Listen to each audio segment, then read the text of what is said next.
Sebentar lagi kita akan merayakan Hari Kemerdekaan yang ke-75. Nah, kali ini kita akan berbincang-bincang tentang peristiwa proklamasi kemerdekaan Indonesia bersama narasumber kita, Bapak Muhammad Fuad Fahmi. Nah, Pak, ngomong apa itu proklamasi kemerdekaan Indonesia? Proklamasi, oke. Sebelum kita membicarakan tentang proklamasi kemerdekaan Indonesia, kita harus tahu dulu apa itu artinya proklamasi. Proklamasi itu berasal dari bahasa Yunani. Kurang lebih kalau diartikan ke dalam bahasa Indonesia itu adalah suatu bentuk pengumuman yang disampaikan kepada seluruh rakyat. Jadi sebuah penegasan, sebuah pengumuman yang disampaikan kepada rakyat untuk diketahui.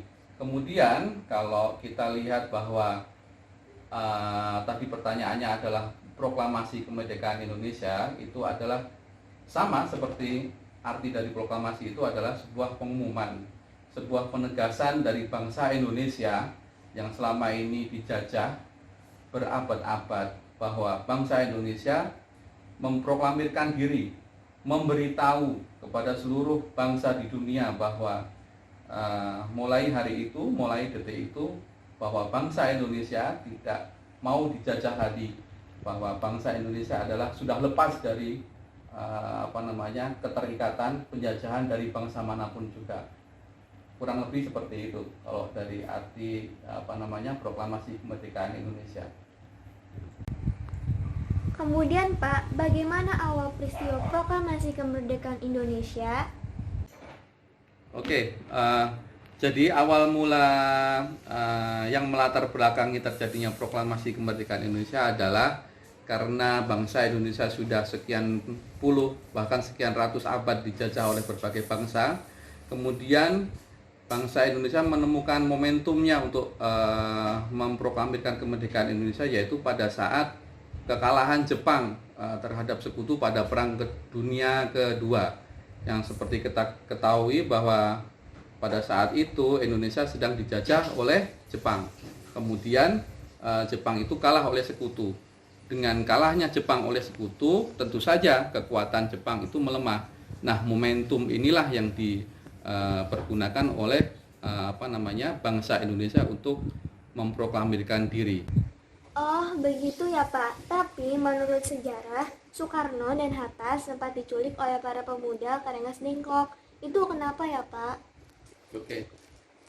Jadi pada saat itu yang terjadi adalah sebelum bangsa Indonesia itu memproklamirkan kemerdekaan Indonesia, sempat terjadi perselisihan antara golongan tua dan golongan muda.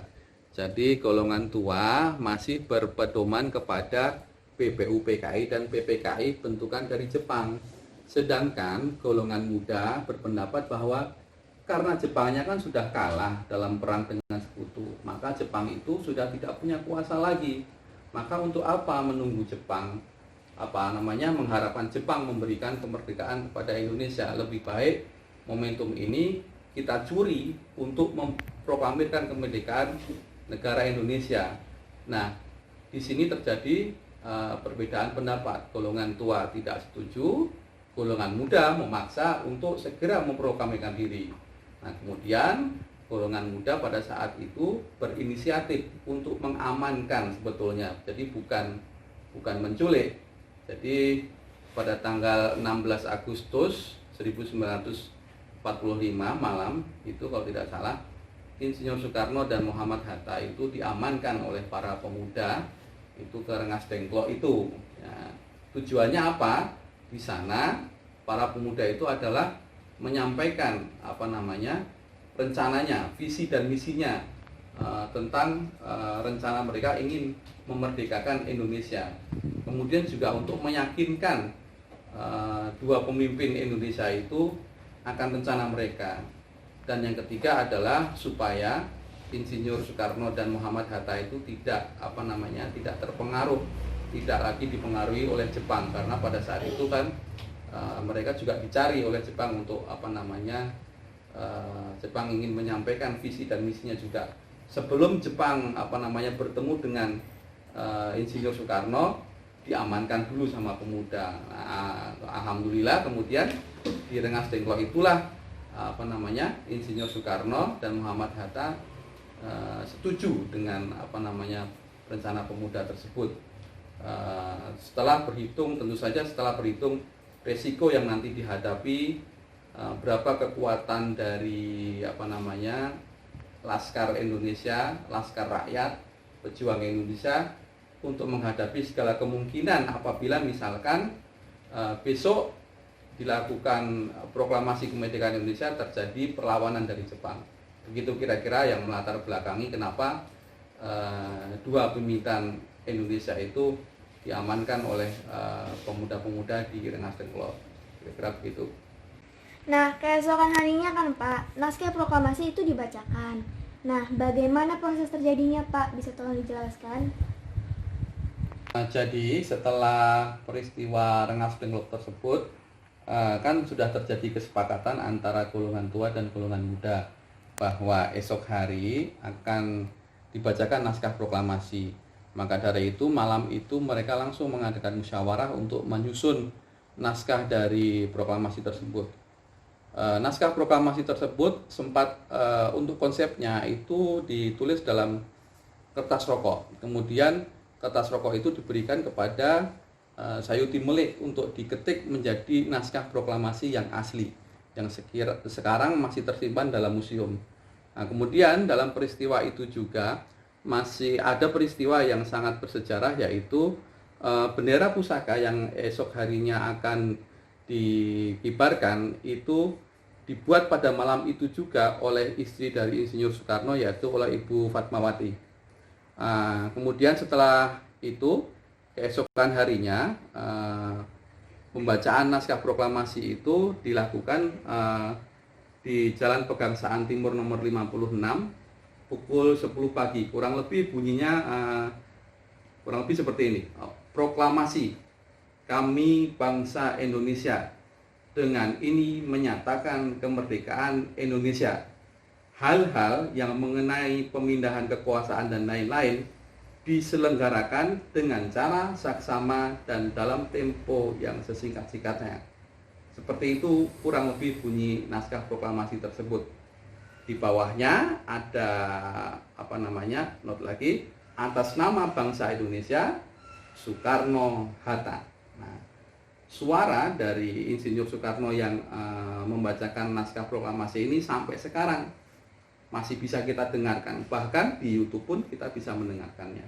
Jadi itulah kurang lebih sejarah dari proklamasi kemerdekaan Indonesia, dari mulai Indonesia dijajah selama berabad-abad, kemudian bangsa Indonesia menemukan momentumnya untuk merdeka, sampai kemudian naskah proklamasi itu dibacakan. Jadi dengan ini proklamasi Indonesia, kemerdekaan Indonesia bukan hasil dari pemberian atau pemberian dari bangsa lain, tapi murni adalah karena perjuangan dari bangsa Indonesia sendiri. Kira-kira begitu, bisa dipahami? Bisa. Alhamdulillah. Demikian teman-teman wawancara kali ini tentang proklamasi kemerdekaan Indonesia bersama narasumber kita Bapak Muhammad Fuad Fahmi. Semoga wawancara kali ini menambah wawasan kalian semua ya. Terima kasih Pak. Sama-sama. Wassalamualaikum warahmatullahi wabarakatuh. Waalaikumsalam warahmatullahi wabarakatuh. Oh, begitu ya Pak. Oh, begitu ya Pak.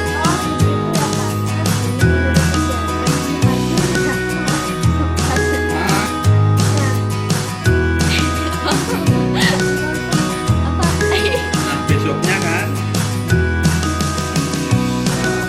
bendera yang dibacakan oleh itu malah sudah dijahit oleh istri dari Soekarno, yaitu Fatmawati. Esok harinya yang akan dikibarkan itu malam itu sudah dibuat dan dijahit oleh Ibu Rahmawati. Aku sudah punya.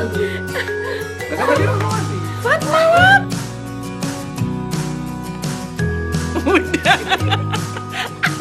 Oh, udah. Malam itu juga dibuat dan dibikin oleh istri dari Insinyur Soekarno, yaitu Ibu Fatmawati.